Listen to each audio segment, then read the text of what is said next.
Nous sommes réunis pour honorer ceux qui ne reviendront plus, ceux dont les rires ont été étouffés par la brutalité d'un système qui a voulu écraser un peuple debout. Le Sénégal se souvient, le prix de notre liberté. Aujourd'hui, le Sénégal s'arrête. Le Sénégal se recueille. Le Sénégal se souvient. Nous nous souvenons de chaque visage, de chaque nom, de chaque vie interrompue ou brisée.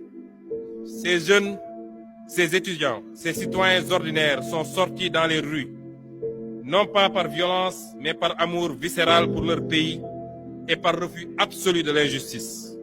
Leur seule arme était leur droit, leur seul bouclier était la Constitution. Aux familles des martyrs, chères mères, chers pères, frères et sœurs éplorés, la nation tout entière partage votre douleur. Vos enfants ne sont pas des statistiques, ce sont des héros. Leur courage a ébranlé les murs de l'oppression. La dignité, face à la répression, a ouvert la voie au changement historique que nous vivons. Leur don de soi ultime pour la patrie est notre dette éternelle. Votre enfant n'est pas mort pour rien. Il a été victime d'un système qui a choisi la répression au lieu du dialogue. La justice, la vraie, viendra. L'État veillera à ce que chaque responsabilité soit établie, que chaque dossier soit élucidé. Nous vous devons la vérité. Nous vous devons un pays digne du sacrifice de vos enfants. Aux anciens détenus politiques et aux blessés, à vous qui revenez des ténèbres, à vous dont le corps raconte l'histoire mieux que n'importe quel commentaire. Vos cicatrices sont des décorations nationales. Votre dignité dans l'abîme a guidé tout un peuple vers la libération, vers un nouveau souffle. Vous êtes les drapeaux vivants de la résistance sénégalaise. Pastef, du cri du peuple au choix du peuple. Pastef n'est pas né dans un bureau climatisé pour une ambition politicienne. Pastef est né d'un cri. Un cri poussé dans les diasporas, les quartiers populaires, les campagnes, les consciences réveillées d'une jeunesse qui refusait la résignation.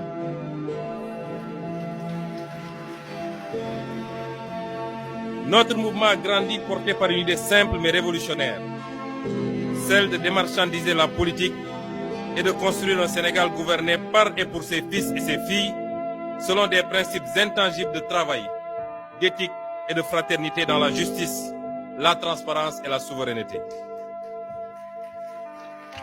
Persécutés pour ces idées, nous avons été dissous, arrêtés, diffamés, emprisonnés, insultés, calomniés, tués.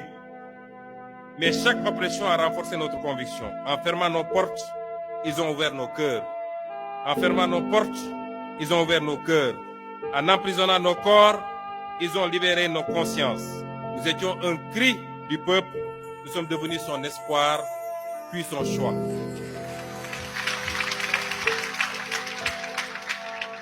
Mon engagement est né d'un serment ancien.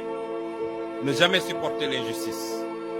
Ancien inspecteur des impôts et domaines, j'ai vu des mains vendre la patrie.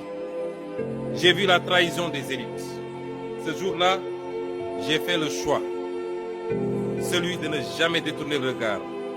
Celui de ne jamais me soumettre. Ce serment m'a mené vers le syndicalisme, puis vers la politique, puis vers vous, puis vers la radiation, puis vers la persécution et les primates, puis vers les tribunaux, puis vers la prison, puis enfin au pouvoir. Comme nos martyrs et comme tous ceux qui sont ici, j'ai connu la cellule, la disqualification, la diffamation, la faim extrême. Mais je n'ai jamais cédé car ma force venait de vous.